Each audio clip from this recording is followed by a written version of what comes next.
Bienvenue dans une vidéo très extensive sur l'histoire du groupe à cravate de couleur Talion. Juste avant de commencer, j'aimerais introduire quelques-uns des membres, juste pour donner une idée de à quoi ils ressemblent. Il y a Joe Hawley, Zubin Sedgui, Andrew Horowitz, Steve Gallagher et Rob Cantor. Can I get a T?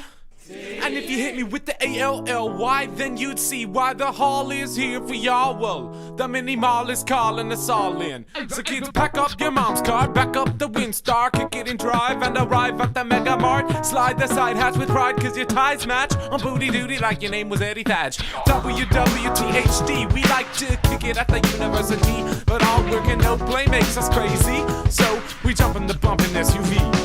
Hit the street, get the sweet tunes on one. Do a donut on your mama's fun lagoon. And sooner than you know, from the rock and roll show at the Tizzy Hizzy, we'll be gone. We're in the mini mall, we're in the carnival. We like to play it all. Welcome to Sally Hall. Picture in a yearbook, stare me down all year with this morbid infatuation. Listed Black, c'est un groupe de musique créé par Rob Cantor autour de l'an 2000 quand il était à l'Université de Michigan. Il jouait la basse avec Zubin Sedgui qui était à la batterie, un certain Zach Kreisman qui était lui aussi à la basse et un membre connu seulement sous le nom de BJ qui jouait On assume la batterie. La bande a enregistré une seule EP qui s'appelle Songs About Girls. La constitue de 4 musiques, Passing, Effort and Apathy, Almost Raining et Yearbook. La dernière va être utilisée par Talion pendant leur concert à l'école Pingree. 20 ans plus tard, il y a des enregistrements qui ont été retrouvés pendant le Dump de 2021 qui sont des covers d'autres musiques, Black or White de Michael Jackson et Like a Prayer de Madonna. Le groupe a confirmé qu'ils ont enregistré d'autres musiques, mais qu'ils n'en ont gardé aucune. L'écran s'est fait. Pendant leur temps dans la bande, ils ont rencontré Andrew Horowitz, qui étudiait la composition de musique à ce moment-là. En 2002, Rob, Zubin et Andrew ils vont créer une bande dont on connaît aucune information, même pas de nom. Au même moment, Joe Hawley il était à la même université pour un diplôme en écriture de scénario. Il va rencontrer Rob pendant ses études et ils vont partager leur intérêt pour la musique et ils vont rester en contact. Toujours en 2002, Joe va fonder une troupe de comédie qui s'appelle Anonymous. Il va y inviter Rob et quelques autres membres qui font pas partie de Talion. Le plus grand projet du groupe, c'est le film du nom de Sargasm. Le projet il était tellement bon en fait qu'ils ont pu le mettre au théâtre du Michigan. Le film il contient aussi une musique qui a été créée spécifiquement pour, qui s'appelle Break It Down. Comme vous pouvez voir, la qualité de vidéo est assez basse. C'est dû au fait que Joe il a enregistré l'entièreté du film sur une caméra digitale à moins de $100. To our stash. I bought an electric guitar. Pas longtemps après la diffusion du film, le groupe va se séparer et Rob va inviter Joe et son ami Steve Gallagher à rejoindre le groupe sans nom. Ils vont le renommer Gallagher après le membre du groupe et après 540 qui était juste leur adresse. C'est comme si je disais que mon groupe s'appelait Scissors and a computer, then you can become a star. parce que c'est là que j'habitais. Ils ont quand même fait quelques concerts durant leur temps sous le nom de 540 au Blind Pig au Ann Arbor de Michigan. Peu de temps après leur concert, ils vont enfin se renommer Talion. L'idée elle venait de Joe, qui a pris le nom d'une aire de restauration qui a été détruite en 2011. Ils vont ensuite commencer à enregistrer une première EP dans le sous-sol de Joe Hawley. L'EP va s'appeler Party Booby Trap et elle va contenir 3 musiques qui vont être plus tard utilisées par Talion dans leur premier album et une musique qu'ils réutiliseront jamais. La liste elle contient Good Day, Greener, Stationary Love et Ruler of Everything.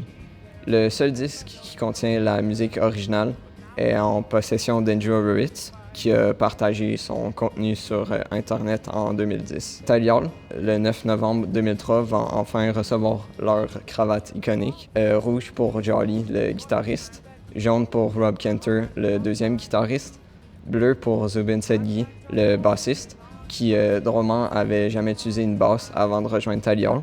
Vert pour Andrew, le claviériste, et gris pour Steve Gallagher, le drummer. À ce moment-là, Tally Hall, il était pas autant important qu'il l'est aujourd'hui.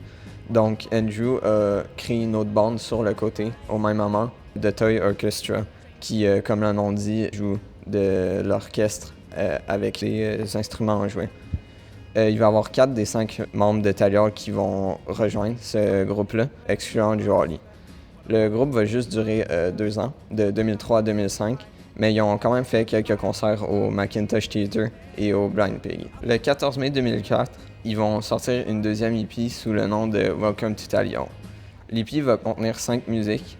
I Know It's Just Not the Same, qui va être la seule musique qui va pas être réenregistrée après.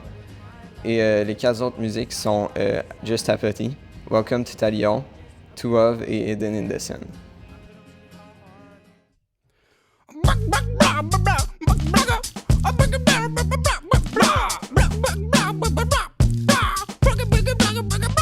Après un concert, Steve Gallagher va quitter le groupe. Sa raison étant que la bande était devenue un peu trop sérieuse pour lui. Sur le site de tallyhall.com, une bio a mentionné qu'il était devenu un représentant de commerce. Mais on ne sait pas si c'est la vérité ou une blague faite par un des fans du groupe. Après son départ, le groupe va chercher un nouveau percussionniste. Joe Hawley propose au certain Ross Fetterman, qui étudie en sciences à la même école que lui en ce moment. Durant des discussions, Ross avait mentionné qu'il jouait de la percussion dans une fanfare. Il a aussi considéré un homme appelé Mike Swain. Il était très bon, mais sa personnalité faisait juste pas rentrer avec le groupe. Pendant leur premier concert, Ross a dû courir en dehors du truc pour rejoindre sa fanfare, parce qu'il faisait encore partie de ça quand il a rejoint. Mais le reste du groupe, ils ont complètement accepté ça, puis ils l'ont laissé partir parce qu'ils savaient qu'il a fait un bon choix de les rejoindre. Andrew Horowitz va rejoindre la compétition de John Lennon, puis il va soumettre Good Day, puis il va gagner en première place, puis il va gagner 10 000 $ en plus de pouvoir rencontrer Yoko Ono. L'EP, Complete Demos, sortira en novembre 2004. Cet EP réutilise beaucoup des musiques de Welcome to Tally Hall et de Party Booby Trap, avec quelques modifications. Les démos ont été entièrement enregistrées dans le grenier de Joe Hawley avec une caméra digitale et éditées sur son Mac. Bizarrement, Ross est sur la couverture, même si c'est pas lui qui a joué, c'est Steve qui a fait les percussions. Ross était juste là pour la publicité. Pendant les années 2004 à 2005, ils se joignent à Q+M, aussi connu sous le nom de Quack Media, qui seront leur premier publicateur. C'est tellement stupide! Leur label de musique a été créé seulement pour Tally Hall, pour l'enregistrement de leur premier album. Ils sortiront ensuite la Pingree EP, qui servait comme disque pour donner une idée de musique qu'ils font à des compagnies pour les engager. Le nom faisant référence à l'école où Andrew allait auparavant, un ami de Joe Hawley nommé Bora Karaka a aidé à enregistrer l'album, mais plus spécifiquement la musique The Bidding. L'EP contient une track qui n'est pas réellement musique, c'est seulement un appel qui avait lieu live lorsque Tally Hall ne constituait que de Zubin, Andrew et Rob. Un petit extrait ici. The audience. Hello? Put up the mic. Joseph? Yeah, we're in the concert now. Yeah, I'm on stage. Incredibly, this is not planned. I'm getting a call. BJ's calling me.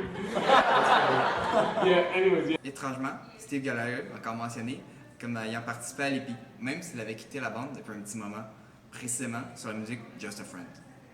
Le Radio Promotional EP est une petite section de musique de leur premier album, Marvin's Marvelous Mechanical Museum, diffusé à la radio pour promouvoir l'album, qui, dans le temps, allait sortir dans pas longtemps.